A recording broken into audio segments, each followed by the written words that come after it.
তোকে 3000 দিয়েছি এমনি, হ্যাঁ তোকে 3000 দিচ্ছি এমনি। খবরদার মসজিদ মাদ্রাসার জন্য আমার দাদার বিরুদ্ধে যাবি না। মসজিদ মাদ্রাসা চলে যা, চলে যা, তোকে 3000 দিয়েছি এমনি নাকি?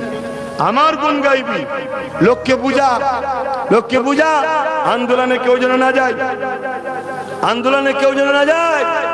তোকে মাসে মাসে 3000 দিচ্ছি এমনি। এই হুজুর, তোর মাথায় লাল আলো কিসের, বুলু আলো কিসের?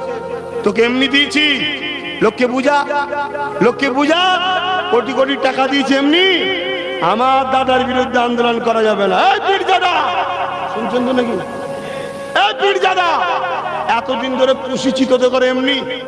এই তোরা তো আমার কিনা গুলাম রে। আমার রাজ্যে আমার দাদা যাই করো, আমার দাদা মসজিদ ভাঙবে, আমার দাদা মাদ্রাসা ভাঙবে, আমার দাদা কবরস্থানের উপরে বুলডোজার চালাবে, তার উপরে মদের দোকান করবে, তোর দাদর কবরের উপরে মাতালরা এসে নাচবে, নারীদের নিয়ে রেপ করবে, যা খুশি করবে। এই পীরজাদা, কথা বলবি নি? গাড়ি দিয়েছি, টাকা দিয়েছি, আগে পিছু কাই কাই কাই করে ঘুরছে এমনি নাকি? হ্যাঁ, খরচ নেই আমার, তুই আমার দাদার বিরুদ্ধে বলবি মানে? চুপ কর।